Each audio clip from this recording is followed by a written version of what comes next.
देश बलियो हुन पहिला जनता बलियो हुनुपर्छ।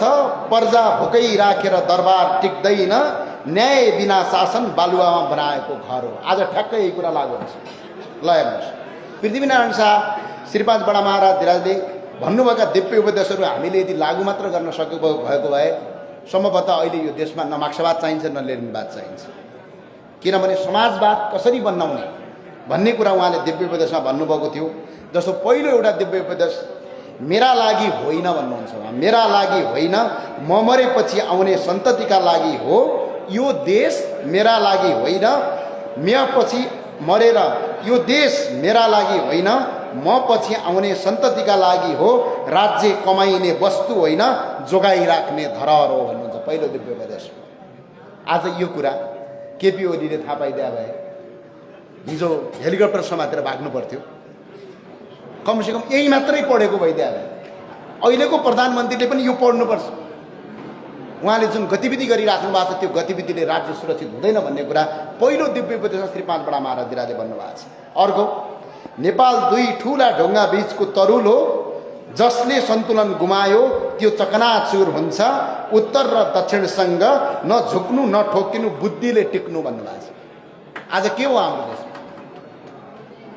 यही दिव्य उपदेश केपी ओलीले थाहा पाइदिया भए, चीनको सैनिक परेडमा सहभागी नभइदिएको भए आज देशको हालत अर्को हो। आज पनि के गर्छौँ हामी? अलिकति रिस उठ्यो चीनलाई गाली गर्यो, टिओबी ग्याङ देख्नुभयो बजारमा सरपष्टै छ। अलिकति रिस उठ्यो भारतलाई गाली गर्यो अनि राष्ट्रवादी भइहाल्यो। यो किसिमको परम्परा छ।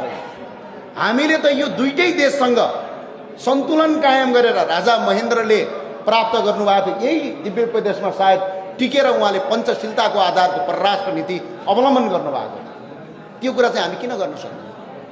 जसरी राजा महेन्द्रले चीनलाई साथमा राखेर, भारतलाई साथमा राखेर ब्यालेन्स गरेर, हुँदा हुँदा रसियालाईसम्म ब्यालेन्स गरेर आज नेपालको पूर्व मेचीदेखि पश्चिम महाकालीसम्म बाटो बनाइयो, 44वटा संस्थानहरू बनाइए।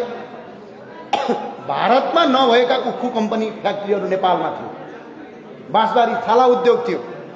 अहिले पनि तपाईँको नेपालको हेटौडा टेक्सटाइलदेखि लिएर हामीले अहिले पढ्ने SEZ स्पेसल इकोनोमिक जोन भन्छ, त्यो हामीले 2022 सालमा लागू गरेको छ यो देशमा।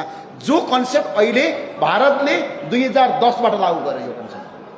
भने यो कुरा हामी किन अहिलेको शासकहरू बुझ्दैन? हामीले त छिमेकीसँग लड्यो भने हालत के हुन्छ भन्ने कुरा हिजो भेनेजुला हेरे भयो। बिना कसुरमा अर्को कसैले उस्काएको भरमा छिमेकीसँग लड्न गयो भने के हालत हुन्छ भन्ने युक्रेनबाट सिके हुन्छ नि त। कस्तो थियो युक्रेन एकछिन सम्झिनु त।